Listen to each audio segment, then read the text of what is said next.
I am so excited to introduce to you today Mr. Frank Baylis, who's joining us on this exciting episode. I have a tremendous respect for all people that serve or run in politics. When I was in high school, I started a business with my best friend. Somebody said that when you are solving problems for people, money would eventually come. Family businesses are challenging. It is. A parent can say, you're smarter than me, but they'll never say you're wiser than me. Never for money, always for love. When I was younger, I would go and meet young entrepreneurs, big, successful, and they would all say, you come and visit someday if you're in the neighborhood. Listen to your mom. All the time. You have something that is $1 billion. Hi everyone, you're welcome to another exciting episode of Legacy Conversations, where we sit down with leaders who have, created a legacy that stands the test of time, whether in the intersection of business, leadership, community, and also rising by lifting others up. Today, sitting across me is an extraordinary gentleman who has done exactly this and much more. He has served in so many capacities, from business to government, leadership, and also empowering our community. I am so excited to introduce to you today Mr. Frank Baylis, who's joining us on this exciting episode. Welcome to the episode, sir. Thank Good to have you. Thank you, Abimbola. You're welcome. Thank you so much for joining us. And I know that at the end of this episode, we would really be inspired to do great work and, of course, carry on the legacy that you're going to share with us today. That's nice of you to say. Yes. So I want to start from the beginning. I know that everybody now knows you. Of course, your name is very synonymous with success and, of course, doing all this great work. But who were you before any of the billionaire talking, government, and everything else? I think I was, interestingly enough, right, we were sitting right here. This is my neck of the woods. I was born in Montreal, but when I was very young, my family moved to Scarborough, very close to right here. And back then, this was the edge of Toronto. Because Right. Toronto's grown so much going north and west and east, So this was almost farmers' fields all around here and that. This is a home base for me and that. And I think I was just a normal young fella growing up in the suburbs. I didn't, how would I say, I wasn't overly sophisticated or anything like that. Just a regular guy, I'd say. Yeah. And in trying to get into like who you were before everything else, I know that your parents were immigrants. Yes. Yes. And I have this to show you of them. I love that picture. Yeah. I know. That's a wonderful photo.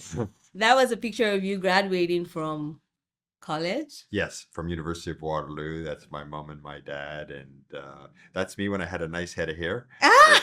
Unfortunately, now I have this. But yes, I had a nice head of hair, and time flies by. But that was my university graduation day. Yeah. I know. Well, I wanted to take it back to, of course, now that we're talking about your parents, your mom was a very, very ever-present, strong personality in your life. Yes. What was that experience like for you, having a mom like your mom? And of course, I would tie it into like, having the whole immigrant experience as well. Yeah. So my mom had immigrated from Barbados. She's a Barbadian. She had moved there to London, to England, to do her studies. Back then, you had to leave the Caribbean because there was no universities there. And if you wanted to be educated, you had to go to England. And to show you how strong my mom was, she left when she was just turning 18. It was right after the Second World War. And you leave Barbados to go to England. Well, why would you have a winter coat? Why would you have anything? And you arrive in this foreign country, you take a boat, you can't call home, you can't send a text, you can't email anybody. And you arrive there and have to make a living. And she had to start her studies to become a nurse. That was her vision. And it was after the Second World War, things were very difficult. They had rationing in the UK and that. And so in the early 1950s, she said, I'm going to try my luck in Canada. And she came to Canada and she got a job here. And her first paycheck, she couldn't believe how much money it was. How much was it? Do you remember? I don't know the number, but what she went and did was she went and bought a good winter coat because Canada was very cold. And she bought a sewing machine too because they used to sew stuff. And then she had panic attack, because she said, look, this is a mistake. This is too much money. They made a mistake. They overpaid me. Back then, you couldn't take things back, right? Mm-hmm. She didn't know what to do. And then she went and saw her friend 2 weeks later. She said, got the same check. And she said, is this right? Is this normal? I said, yes, this is our pay. And she said, Right. I love Canada. She said, I will never leave Canada. And she never left. But that was the early 50s, and it was Right. a great time. And she was there in Montreal when Montreal was a very booming city. And my father, he moved. They did not know each other, but he moved from England. He's Englishman, and they met and fell in love in Montreal, and that was the beginning of them. And my mother, right from a very young age, was, as we say in French, a fonceur, someone that would really go for it. Right. You know, entrepreneur would be a good example, but not just in business, but in life. Yeah. And I think that tenacity, I think would be the word for that, Yes, absolutely. is also part of her story. You wanted to share a bit about that, about her, her 12-year-long journey. Yeah, sure. So it's becoming a little bit more known now, but not as well known in Canada, that my mom was a one of the founders of the, how do I say, the civil rights. There was a lot of civil rights movements going on in the 1960s, and we tend to think in Canada mostly of American civil rights Mm-hmm. because we're overwhelmed by their stories. They Right. had big leaders like Martin Luther King, Malcolm X, and big battles. But we had same discrimination here in Canada, same challenges. And my mom in the early 1960s was denied a job just on racism, just that. But you had to know my mom, okay? She was Would not love taking to. this. I know. And my mom fought that that company. It took 12 years, which is incredible when you think about it. 12-year courts, and at the end found guilty for $25. Incredible. And I tell the story, people go, this is $25, but I say it's never was about money. That became in Canada the first case that was fought and won on making racial discrimination in employment illegal. We take it for granted now. Now, yeah. People say, well, no, it can't be. But that was, you're talking 60 plus years ago. That's how it used to be. And it was overt and that. And so that was my mom. She was someone that was going to stand up for her rights, and not, if you were looking to push someone around, don't come here. And she raised myself and my brother and sisters in the same way, which was, I tell people, my mom taught us to stand up for your rights, and my dad taught us to help people standing up for their rights. Hmm. So it was both my mom and my dad, because she was very much supported all through her life with my father. Right. That's a lethal combination. When you have two people that are like, you need to go, and then the other person is like, yeah, you need to keep going. There's no turning back. But I want to say that your mom's legacy, of course, is the reason why we're having this conversation today, because she's literally shaped you into the man you've become. Absolutely. You took on her legacy in, of course, your Bailey's medicals now. Could you share a bit about that? Because I know that you always are quick to highlight, I was not the one that started the Yes. company. Yes. Well, that's a really important point, and I do that a lot, because people make the assumption Frank Baylis Medical, and it Right. was not me. It was my mother, and she started it when we were living right here in Scarborough, and she started importing and reselling catheters in 1983. In 86, she incorporated the company, and I joined in 1989. And it was small. Yes, it was just me and my mom, and then a year later, my partner. There was three of us, but she was the founder. And there's a book, I think it's called 0 to 1 or 1 to 100, Mm-hmm. and that 0 to 1, I maybe take it from 1 to more, but 0 to 1 is very hard. And I know you're in business and your listeners are, don't ever underestimate how difficult it is to really get something off the ground from nothing. Yeah. Very challenging. And not only that, so she was the founder, and added to that, I would tell you that her vision, because she was an operating room nurse, so she worked in an operating room, and she saw that the future is going to be what they call minimally invasive. So can we go in through a little hole and just fix something, as opposed to cutting you open? Like, just use a catheter or something. And she Yeah. said, this is going to be the future. And she had been an operating room nurse, so she saw that. And added to that, she had a fundamental philosophies. Now, my mother's passed away coming on 10 years, but her vision is still our vision today. And her philosophies, you look after the patient, you're going to do this, you'd be a good corporate citizen. Those are still not that actually hasn't changed from a one person to when we went up to 1,000 people. And I can feel the echoes of who she is even now in our conversation, because of course that has been what, like, I feel like Bailey's Medicals has been known for, which is like people first, is very people focused, the patient first. You're Yes, thinking about how to, you're literally changing lives. I would put yes. it that way, because you're making equipments that help treatments every single day. As we're speaking right now, there are people around the world that are using things that come from your company to save lives, to make life better for people. So I really, really, salute her, of course.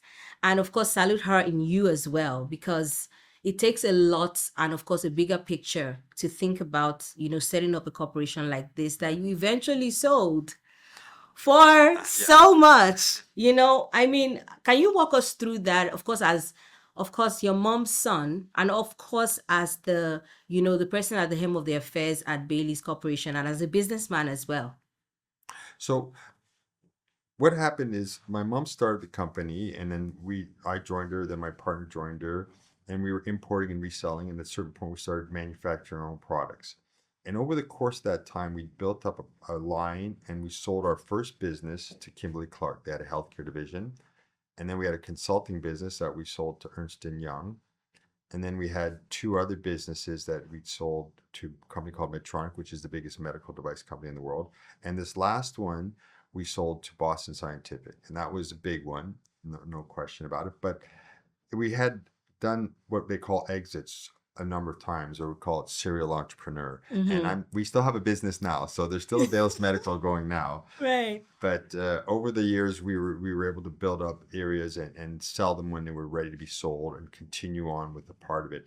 And today we have about 250 employees in our new business called Bayless Medical Technologies, and we're doing work in the brain. But what you touched upon there, which is really important, and when I give talks in that, people focus on, okay, we sold for 1.75 billion US dollars. It's a lot of money. But more importantly was what the impact we had. We had, I can say, as you touched upon it, and I tell people this every single minute of every day, every hour, 24 hours a day, every day of the year, someone somewhere in the world is being healed with the product that we conceived of and we developed and we manufactured. We might have sold it, and a bigger company brought it to more people. But we can say, whether it's in Asia or Africa, Middle East, North America, South America, Europe, our products are being used on people in a good way to help people get better. So we're very proud of that. And I think having that as a goal, the money and success comes behind having a vision.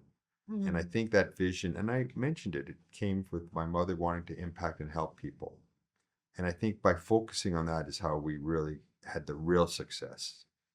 Wow. So I wanted to also, touch on the fact that, what you're doing, of course, is changing lives. But, a lot of business owners these days, they're always money first. I want you to share your wisdom for the business owners watching or listening to us right now, because, now everybody's always like, oh, yeah, I'm raising, or I'm Yeah, trying to get they get investors. I'm focused. Yeah. trying to, I'm trying to exit, things like that. Yeah, I can tell you, and sometimes I give public talks in that, and I quote there's a band called Talking Heads. Anyhow, it's an old band, but they had a line in there, one of their songs, and I quote it. It says, "Never for money, always for love." Mm, And if you go into anything in your life, if it's in your business and it's just for money, and it doesn't speak to you, you may get success, you may not, but I don't think you'll have real success. If you go something because it speaks to you, like what you're doing right here with your organization and helping women, I can see how it lights up in you, and I know you're going to have success. But that comes by tackling something that means something to you, that you love and impacts. And my mom gave us that with respect to helping people and thinking of the patient, and that. And I'm a human being like everybody else. If I start thinking, oh, how to make more money, it's not a good thinking. It doesn't work. If I think, how can I help more patients? Suddenly it starts to move in the right direction. If I keep that in mind in anything, and it could be the same for your career or what you're doing in your life and say, okay, well, I'll do this job. I really dislike this job, but it'll make me more money. I would say to you, don't do it. Do what's calling to you. Never for money, always for Always love. for love. Oh, I love that. Never for money, always for love. And I think that with time, I can't remember where I got that quote from, but I feel like somebody said that when you are solving problems for people, money would eventually come. Yes, So I absolutely. I totally totally agree with you. But I wanted to go back to you, of course, your mom. She's really inspiring as an individual.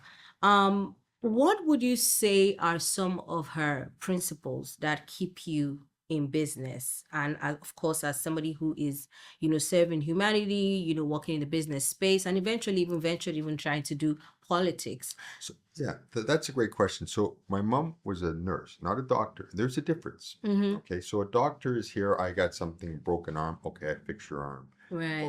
Or I have a cancer. Okay, I'm going to cut the cancer out. A nurse is there to care for you. It's a different thing. And my mom had instilled in us. Well, they now today they have a name for it. Back then, when she was doing it, they didn't have a name for it. But the lady wrote a PhD, and they called it patient centric. When you should be centered on the patient. Now, Right. every company says today, "Hey, we're a patient centric company," because it's the thing to say. Yeah. But when we were growing and building our business, she was 100% patient centric, but she never said, let's be patient centric, because it wasn't part of the vocabulary. She didn't use those languages. Mm-hmm. But you knew you better be looking after the patient or you had to deal with her. Right. And you did not want to deal with her. So, but she inculcated this thing of that many years later. I said, oh, that's patient centric. Because when they studied it and they said, nurses are patient centric. I'm not focused on your cancer. I'm focused on you. On you as an You are an individual. individual. You're a patient. The doctor, I'm focused on your broken arm. And I'm not saying it's right or wrong. I've got to fix your broken arm. But then the nurse comes in and I'm focused on the patient. And she gave us that. And today, you'll see many, many medical companies say, like, we're like that, or we give great service, whatever. But that was inculcated into the bones of our organization. And then when she retired and passed away, it's been hard for me sometimes to keep that alive. So we tell the stories like everybody does. And I tell this story like our first sales guy, Jose, is a friend, a good friend, and he grew with us and became director of sales and everything. But in the first 3 months, he did something that saved the company a little bit of money, but my mom didn't think was good for the patient. She brought him in the office, you're fired, get out. And he's from immigrants from Chile. He goes, I can't go home and tell my parents 3 months I'm fired. Like, what am I going to do? I said, listen, okay, you're a sales guy, go into rear, sell for 1 week and come back in a week. And you're going to say you're sorry and you're going to explain you didn't know that. And there was then a joke because my mom would always go, I'm watching. watching you. She said, I don't want to fire you again, But that she meant it. She was angry. She said, and so we knew it wasn't just words. Right. And if she said like that people would call her for help, and because she'd been an operating room nurse in many places, and they would say, okay, look, we need this for a patient right away. She goes, well, I already sold it. I don't have it, but don't worry. I'm going to send the sales guy. You're going to take it, go to that hospital. You're not using it, give it back to me and bring it to you. And then we'll replace theirs. So she was always thinking like this. Yeah. Always thinking, how do we make sure the patient is looked after? Is looked after. And I would say that like today in business terms, it would be customer first, right? Yeah, but there's some that it's real, some that Right. it's just It's not. it's just words. Right. Yeah.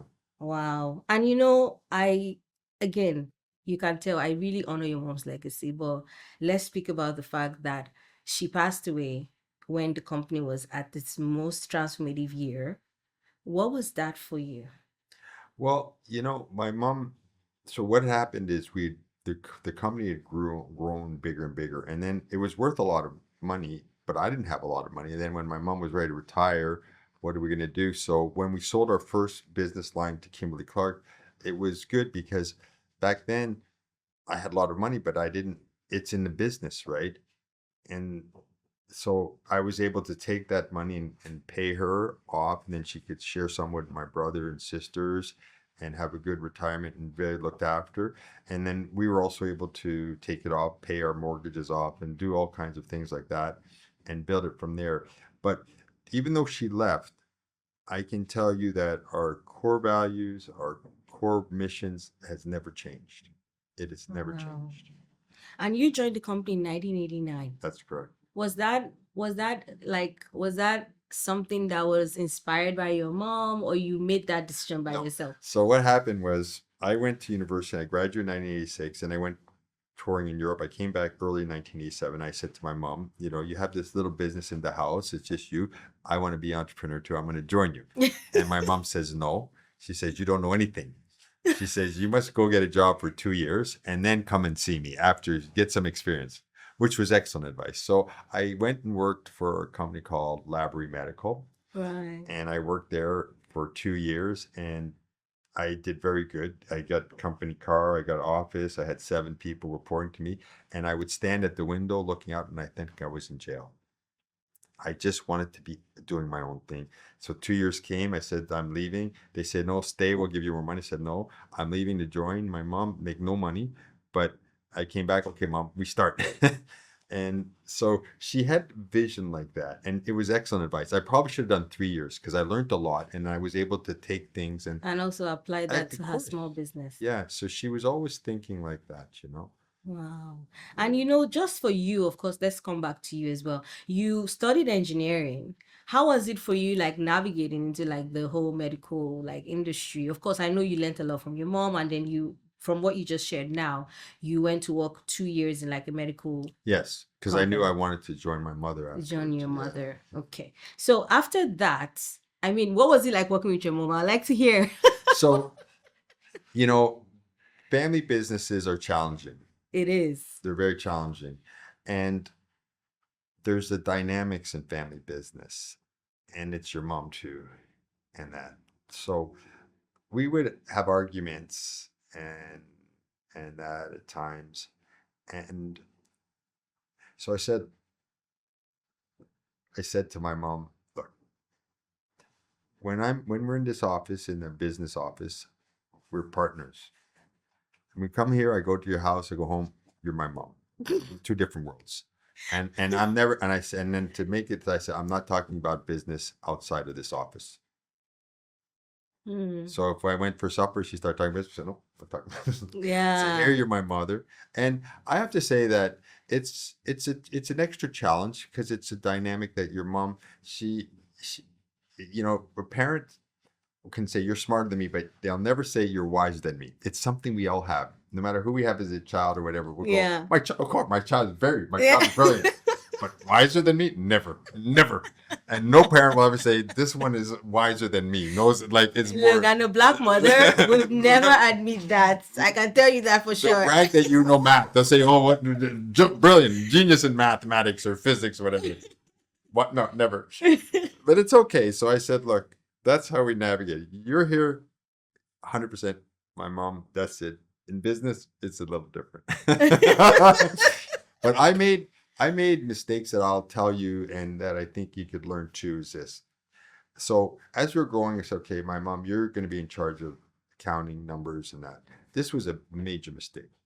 Why? Because it wasn't her forte. She loved being in hospital. She was a nurse, like being in hospital, like being with people. Right. And I learned the lesson there that I put the good person in the wrong job.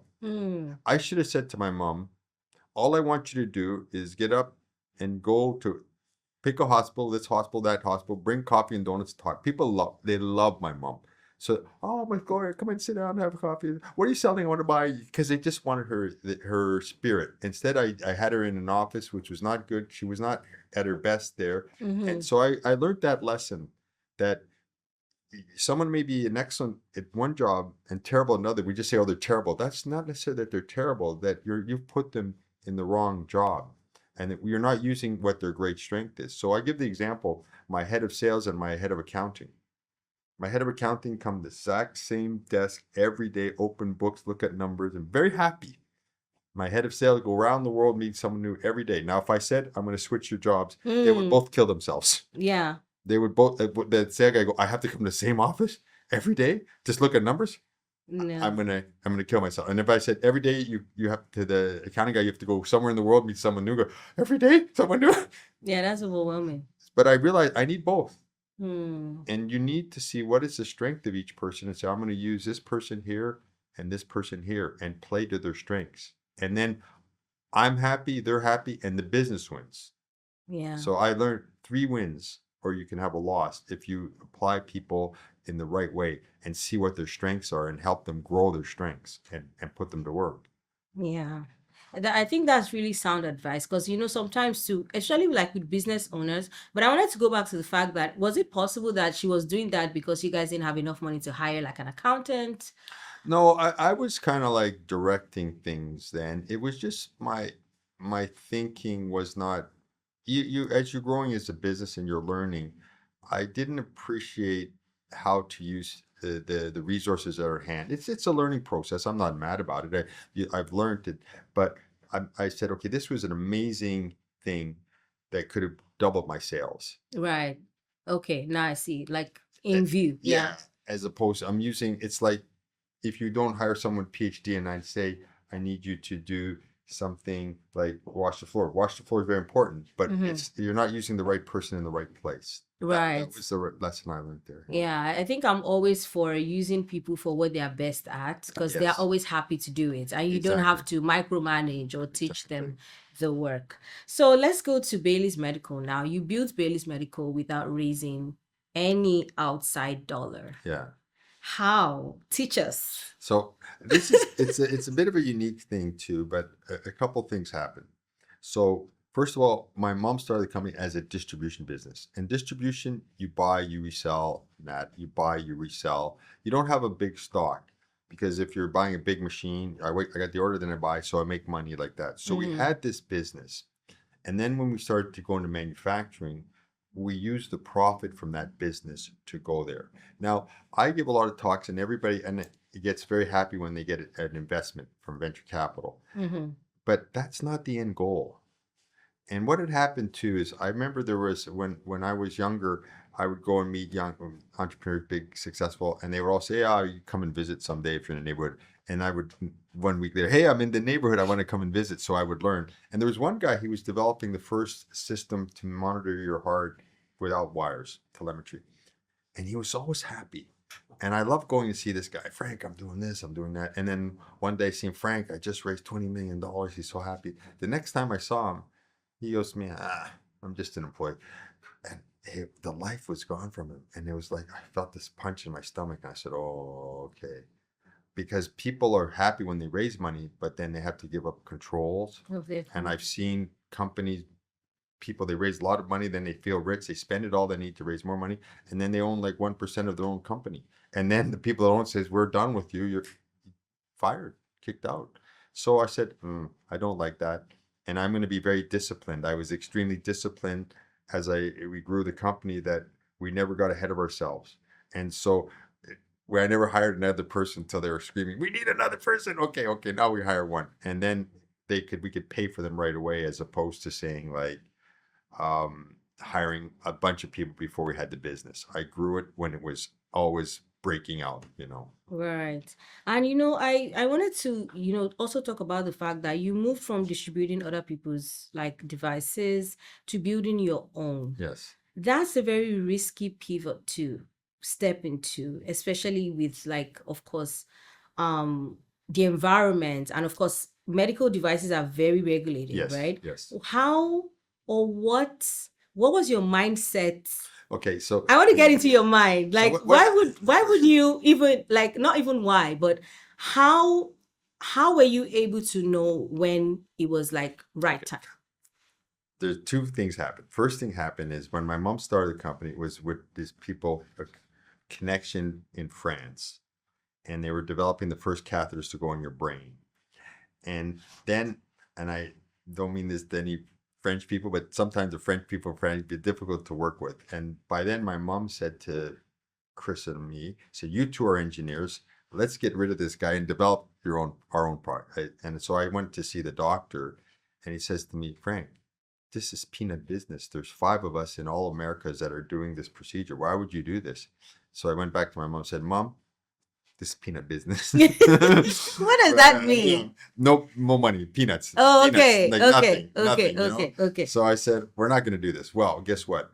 A company in California at the same time said, we are going to do it. They started developing something. And would you know, in 7 years, in the 90s, they sold for 1.2 billion US dollars. So I learned some lessons. I tell everybody this, the first lesson. It wasn't Listen, peanut business no, after no, all. it was not. Listen to your mom. All the time. Listen to your mom. But more importantly, then think about this. The doctor was a doctor. My mom was a business person. She was the entrepreneur. She was the one that had seen the future. Yes, today it's peanut business, but this is growing and growing, and it's going to grow. And so I learned that's the first lesson, but we didn't start a product. We kept importing and reselling. And then when you do this, what happens is the business goes up and down like this. Why? Because I want you to sell for me in Canada because it costs a lot of money to set up a sales force. But like now, so we start selling for them and we're very successful. And they go, hey, you know what? There's so much money here. We're going to get rid of you and put our own people in here and keep the extra profit for ourselves. Or their company gets bought. So my partner and I, we had been on vacation. We were on vacation with our families and we rented a cottage. And back then there was no cell phone. So we got a call. We had to call this guy, Matt Pruka. He was one of the big companies we sold for.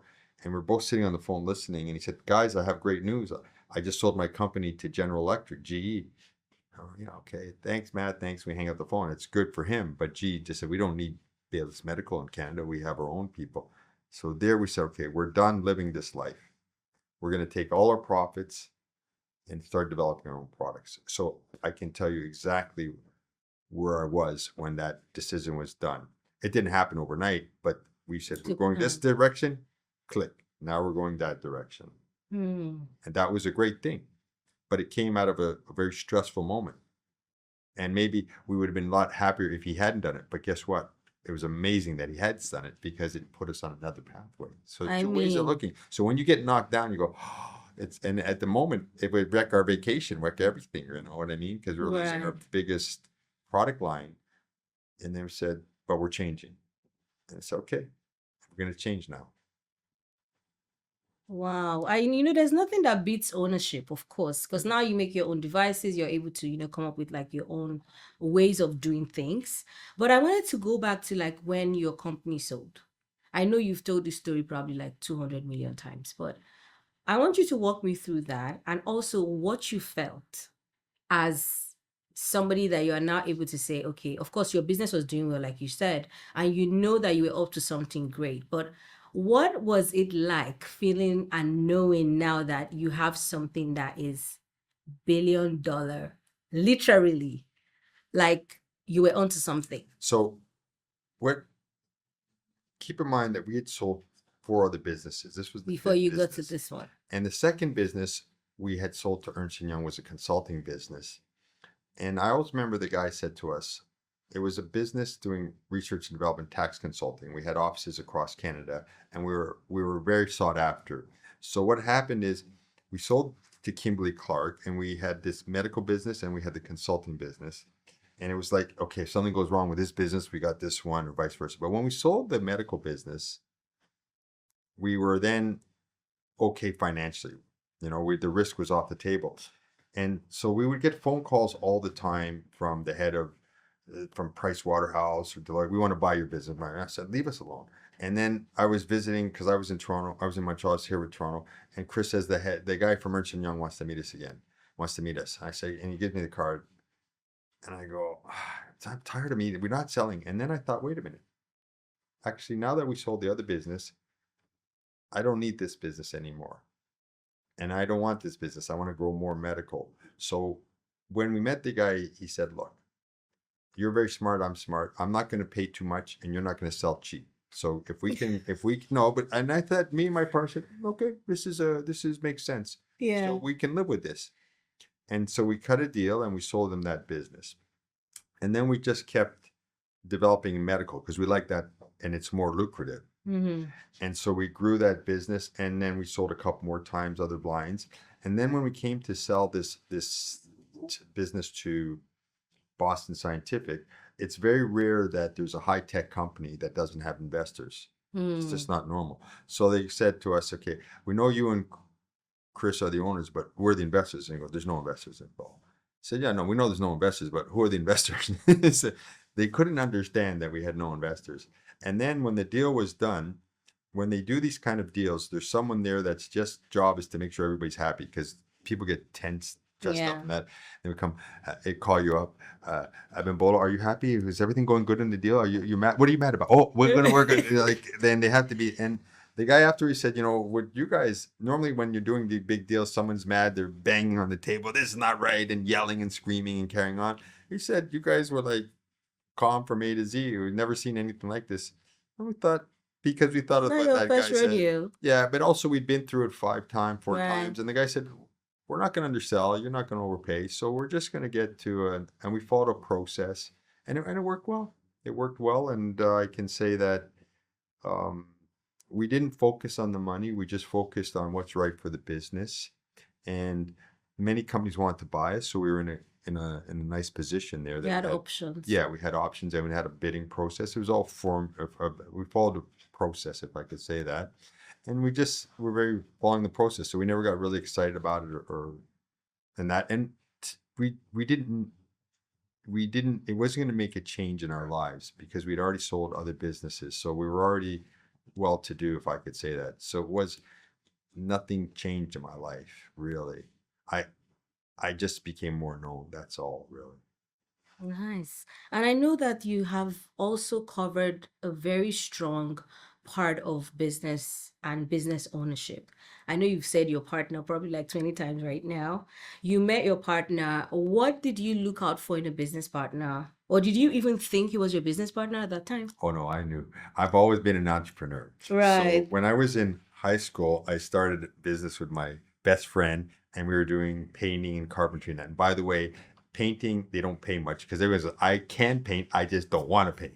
So I'm not gonna pay you much. But when you say I can fix your plumbing or tile your floor, oh, they don't know how to do that. They pay more.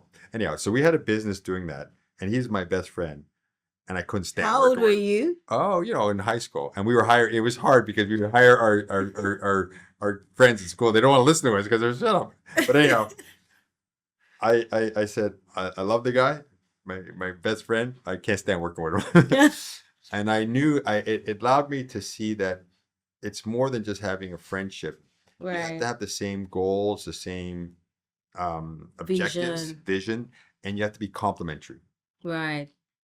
right? So it's like you come together and make you stronger. Right. And that so no, I was well aware that I was gonna go become a businessman. I wanted to partner, but I had experienced like that, and I'm partners with him now. Still my best friend because Yeah. he's making vegan cheese. It's a whole other business, but I help him. I'm working with him on that, and it's getting easier. But Right. it's never been like what it was with. It's not the same because Chris and I were like we're just thinking, okay, we Two argue peas about in a how pod. to, but not what to Mm-hmm. or why to. These are not even up. We're just how, and that's what you want. With this, or whatever. But fundamentally, we're on the same wavelength the whole time. Wow. So I also wanted to say that, I know that a lot of people too are also big on like, and just touching on the partnership part, I wanted to say to you that, for example, I know that now you're investing in, startups, for Canadian medical startups and stuff like that. What do you look for as an investor in companies? What we're doing, we're very, very narrow. So we do a few things. We only invest in Canada because that's what we care about. We want to help Canadian, number one. Mm-hmm. Number two, we're only doing where we know. So there's medical, could be drugs, could be your eyes, could be that. We know the cardiovascular, so it's and the nerves. So that's the only part that we're experts in. So it's not just money, but it's also expertise we're bringing. So we invest in those two areas, and then we have to like the people. I mean, we have to see People them. first, huh? Yeah, of course. If not, what like it has to all three come together. So it's a Right. very narrow area that we're investing in. Yeah. Wow. Well, and then did you ever think that you were building your companies to sell them?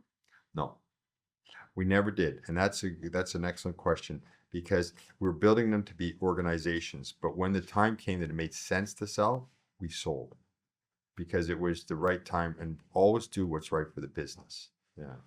Wow. Okay. So now we're getting into power and politics, and the man Frank as a politician.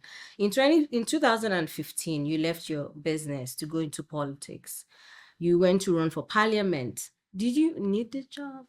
Or what made you, No, say, you know what, Bailey's Medicals, just stay here. I want to go serve the people. yeah. So my partner was very angry with me. So why are you doing this? A waste of time, waste of money. Why we need to stay? We're doing great here. But I said, no, no. It's something that called to me, and I always wanted to do. I just turned 50. There was an opportunity, and I'm very, very glad that I got to do it. I think that I have a tremendous respect for all people that serve or run in politics and serve. I tell everybody the vast majority of them are very good people. 85% are very good people, whether liberal, conservative, NDP, whatever party. They want to do what's right for their country. They're trying to do what's right for their country. And I consider it a great honor that had that opportunity to run, get elected, and serve for 4 years. Yes, I'm very proud of that. Yeah, I was so proud of that too. And thank you for your service. And then you also co-founded the Parliamentary Black Caucus. Why or what inspired you to, say, you know what, I want to put my weight behind this. I want to, get this out there. Well, it was the genesis of that was my friend Greg Fergus. He was the founder. I joined him. We were one of the founding members of it, but it was his vision and drive, and then his leadership, which said, "Look, we've got to get support into the community, and not just um, double talk or that, but investments, wealth creation, all that stuff." And it's work that he's continued to do, and he's been extremely successful in it. And we were lucky that we had a prime minister that was listening and came on board, and together we were able to make a real impact. And it continues to percolate through the system today. I see it even today. So we're going to fast forward to that, to later on your political journey. In 2025, you decided to run for the leadership of Canada. How, what, and in what capacity? I know that you definitely are for the people, but in that same vein, how were you able to, of course, come to terms with the fact that not now, but I know that I want to serve the people? It in life, I think that every one of us has a calling, and it's that little voice that's inside of us that we don't always listen to.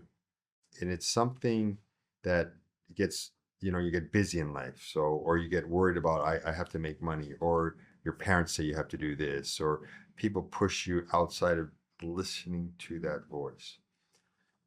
And I encourage people, if you're meant to be a musician, then do it. If you're meant to be a writer, then do it. If you're meant to be a politician, do it. If you're meant to be a businesswoman leader, do it. And there's always going to be someone saying, no, no, no, you don't have this, you don't have that, or you will be more successful, do this, or go over here. But I was having this voice inside of me, and it was there to say, I want to run and lead the country, and I have many things I want to do. Now, I was not as well known, and I lost to Mr. Carney, and I think he's doing a very good job as a prime minister. It's not like, oh, I would have been better, or I would have been different, but I think he's doing a very good job under the challenging circumstances. But for me, I am deeply grateful that I got the opportunity to run. I was supported by people that, because you had to raise money, you had to do this and that. So I had people helping me and supporting me. And, you know, I'm very grateful I had that opportunity. So did I win? No, but I won in another sense that I got to speak to the people, give some of my ideas. I have many more, but that's in the campaign. It was very narrow, but I got to contribute in that way. That was how I got to know you. Ah, very good. Do you think you would ever run again? I don't know. I mean, it's not on my agenda right now. I'm trying to help the government work on healthcare. I have some ideas on healthcare and artificial intelligence and how to make our system much better. That's really from the political sense where I'm at right now. I'm I'm I'm keen to contribute in that way to help our country. I think we're lucky to live in a great country like Canada, and we can make things even better. Wow. And I am so again inspired by your work and the fact that, regardless of course, who's in office, the most important thing is Canada first, the people, and so on and so forth. So I'm going to go into something else that I learned about you in working on this research, is that you had produced some work in film and faith and all that. Do you want to walk us through like what the creative side of Frank is? So yeah, that's a great question because I think we all have a creative side. Right. My creative side is movies. I'm a movie buff. I love movies. I like seeing them, and I like writing the scripts and helping to produce them and that. And so yes, I produced 3 feature films. They're Right. available on Amazon, and we're actually working right now on our 4th film. And my co-producer there, it's going to be shot in Colombia. It's about the DRC, the Democratic Republic of Congo, Congo. and the minerals that and the abuse of the people and that what's going on there, and that people don't know that, but really kind of exposing it. We have to shoot in Colombia because it's too dangerous to shoot these movie in the DRC. So Colombia is going to act like a avatar, an analogy about the similar kind of vegetation and that, to make it look like it's in the Democratic Republic of Congo, and try and tell the story, try and expose some of the abuses in cobalt and coltan mining that's going on there that people don't want to hear about. So when we make these movies, we're also trying to give a little bit of a social message, if I could say that. Right. I like watching movies like that. Yeah. Real life stories of what is really happening that people don't get to know or hear Yeah. about. So again, you launched a charity called for the children in 2004, before the big sale, before the parliament. What made you start that?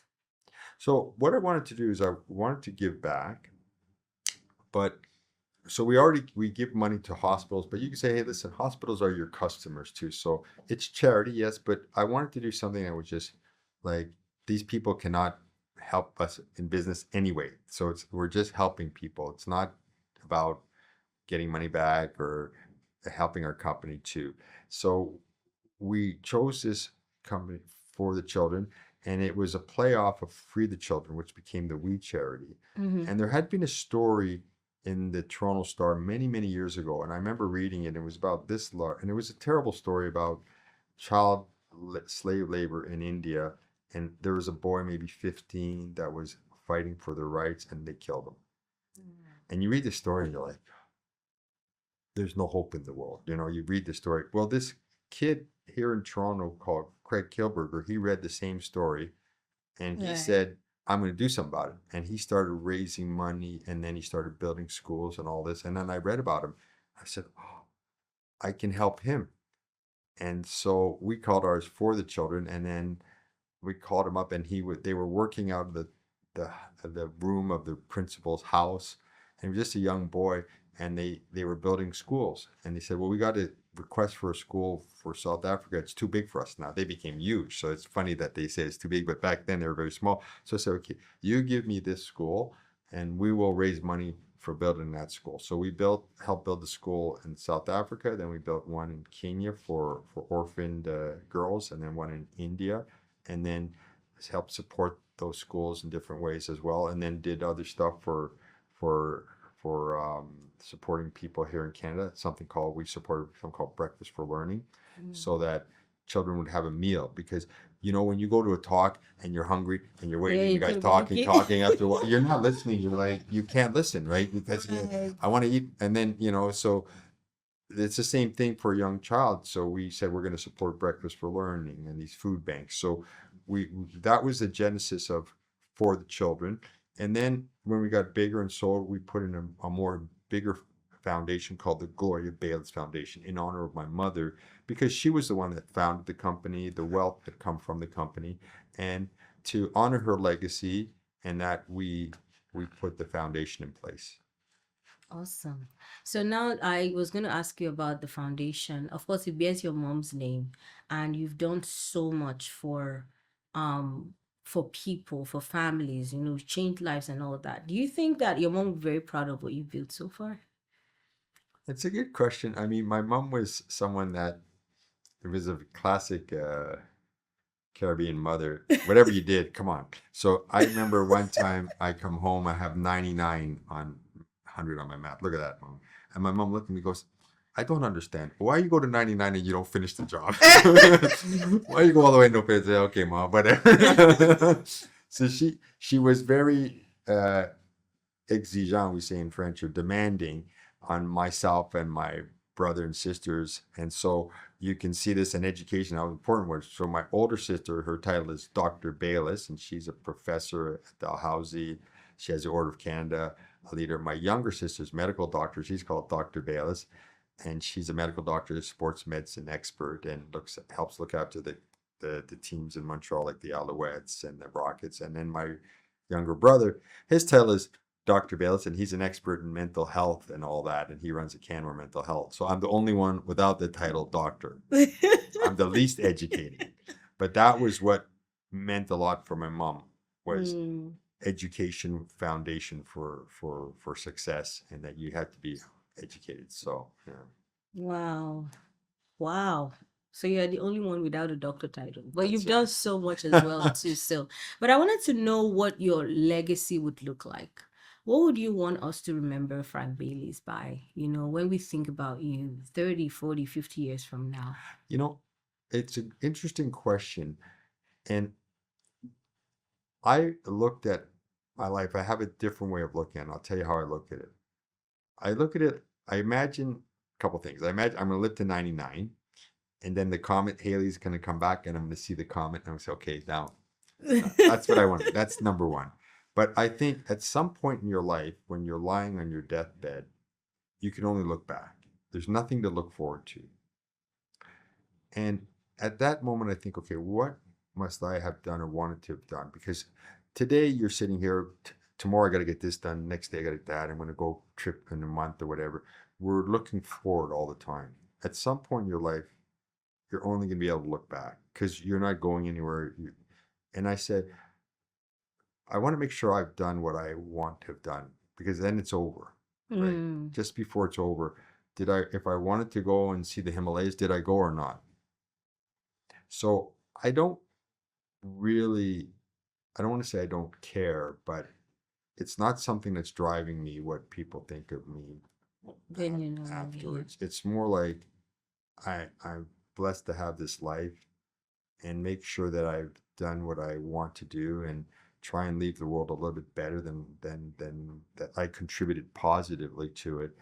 But I had realized a long time ago that, you know, the life is ever, humanity is growing and passing on, and that, and you're part of it for a little while, then someone else comes on and someone else comes on, and as you're part of it, that's your time here. And it's just not been that important to me to think about being remembered. And maybe I'll change and I'll say, no, no, I want to be remembered for this or that. But I'd rather like create joy in the world today than worry about being remembered for tomorrow. That's kind of how I think about it. That's awesome.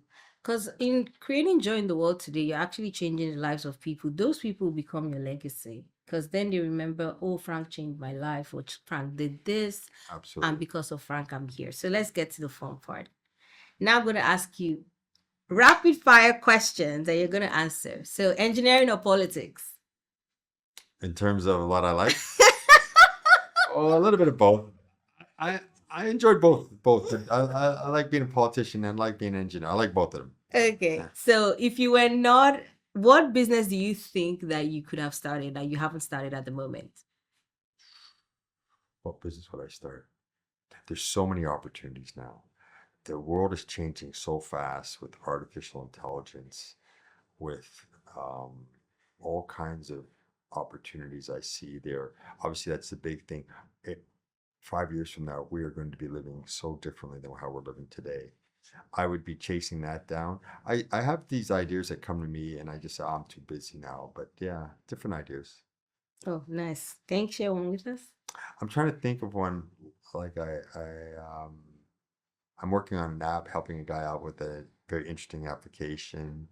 I I'm helping my friend out with his vegan cheese. I think that like we could all eat better, and I think there's going to be a whole movement to better foods that are proper and healthier for us, and that I think people are really waking up to that. Right. So I just see all kinds of opportunities all around.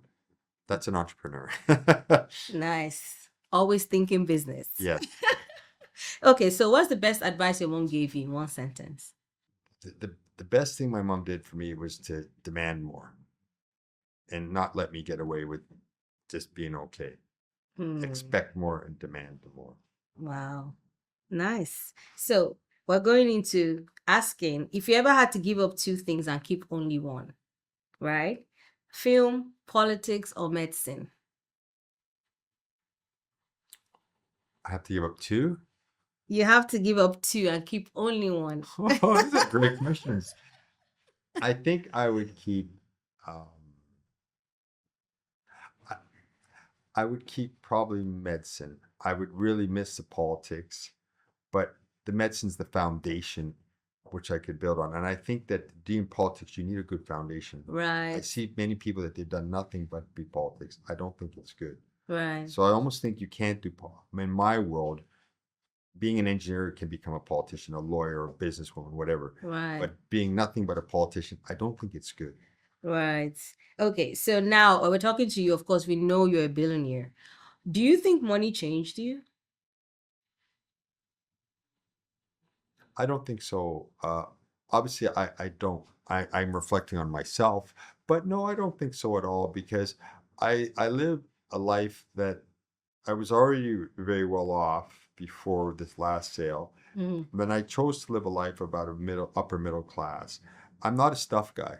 So I see someone driving a beautiful red Ferrari. I go, what a beautiful car. And you go, you want? No, no, I don't want it. But I'm happy for you. It looks beautiful. And I don't need it.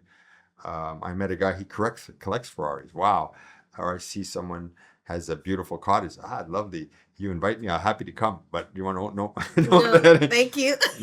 no, thank you. So I'm not a stuff person, so I'm happy with where I'm at and that, you know.